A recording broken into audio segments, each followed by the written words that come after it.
Of course, now we're going to be joined by fan favorite Christy Harvey. I love introducing her that way. Christy's up in Alaska these days, and so she's also our Alaska correspondent and our Sarah Palin correspondent, which I don't know is I don't know if that's a title you want, Christy. All right, you know, we were teasing this yesterday because we had a discussion about Sarah Palin and all the ethics charges against her, and I wanted to ask you about that. There's been 19 different charges against her. Is it too much? Does someone really have a political vendetta against her, or is she really doing all these unethical things out there?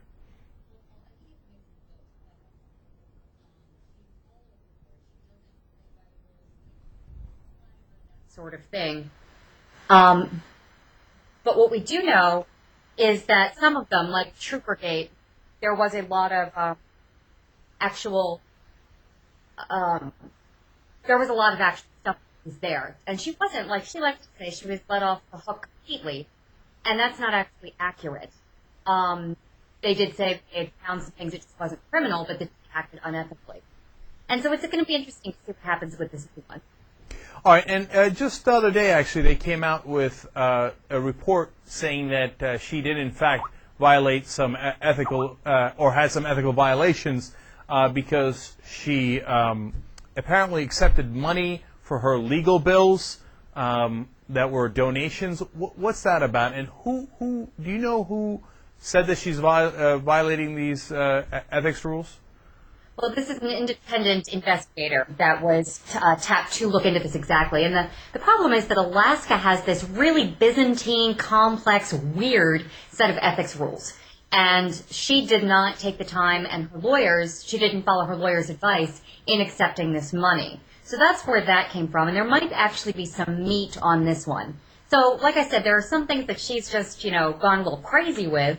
And then there are others, there was a big flap over whether or not she could wear the Arctic Cat logo on her snowsuit jacket. And that was an ethics violation, too. And so there are some that are a little bit on the lighter side, I guess you could say. Yeah, no, I'm not buying that. That's crazy. I don't really care. Did I tell you I'm going to meet her this weekend? Oh, you're going to meet her this weekend? She's throwing a farewell bash for herself here in Anchorage. Oh, that's awesome. A big block party.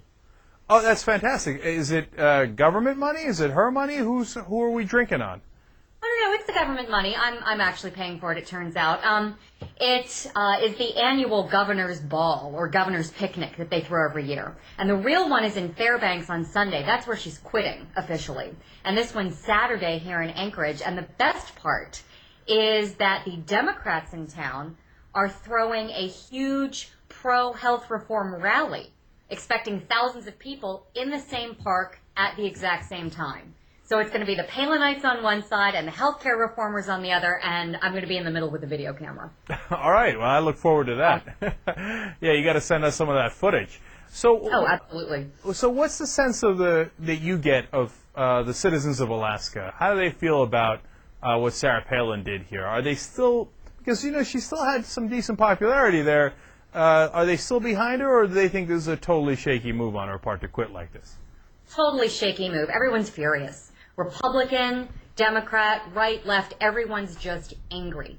Everyone feels very betrayed, and it's a very interesting situation because there are some people in the State House, Republicans, who were her big supporters, who now are just washing their hands of her completely.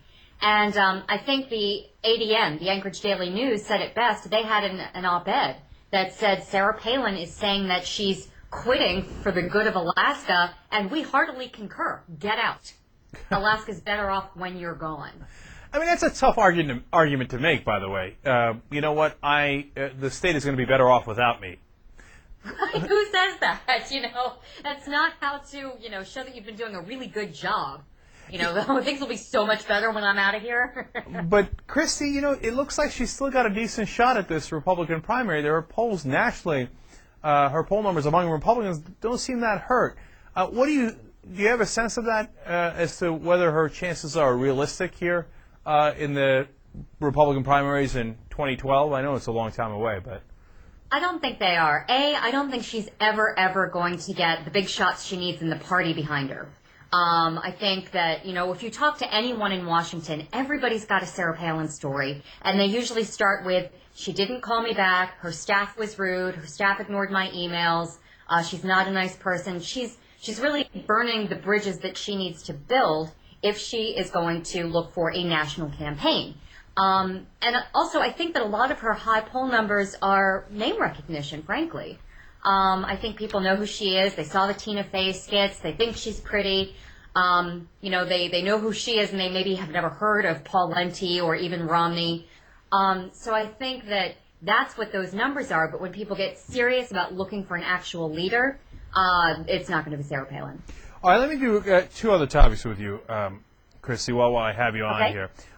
Sotomayor looks like she's in great shape here.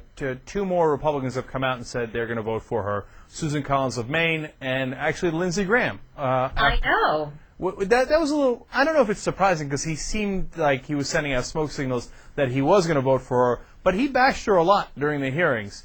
So given that we've got now 5 Republicans saying they're going to vote for Sotomayor, I don't need to ask you if it's over. It's definitely over. My real question here is, are we going to have any kind of a Republican filibuster at all by some of the conservatives, or are they just going to take a flat up and down vote and she's going to pass easy?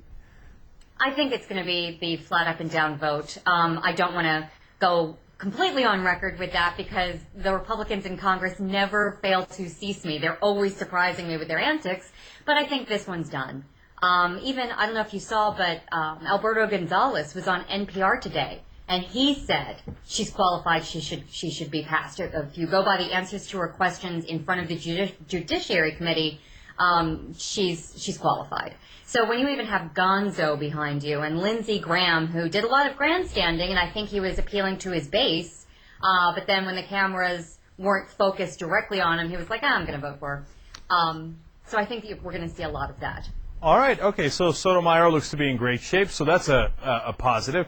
Now, here's an interesting little thing, Christy. We're talking to Christy Harvey from MikeCheckRadio.org and Center for American Progress. They just did an online poll, Time Magazine did. Who is the most trusted newsman in America? I don't know if you saw this. Do you know who won? I haven't seen this. Okay. I can't imagine who it would be. You ready for this? Okay. Jon Stewart. You know what? That makes sense. That makes sense. That's a really, really sad tale about American journalism today, but it makes sense. It does. At first I looked at it and I was like, oh, that's pathetic, Right. But then I thought, you know what? Who do I trust most out of all these guys? Absolutely Jon Stewart. I mean, do I trust him more than the corporate media? And, I feel kind of goofy or weird every time I say corporate media, but it is. And that's part of the reason why we don't trust them. Everything is so fake and so washed over. And when you watch The Daily Show, you're like, well, what he's saying, although it's, wrapped in a lot of jokes, is totally true. Well, and not only that, but, I work from home now, and so I always have my television on one of the various news stations throughout the day. And I was about to start screaming today because the news stories were the Taco Bell dog died. The Yo Quiero Taco Bell dog died. Yeah. The naked cowboy wants to run for mayor. And there was some other I was like, where is the news in my news?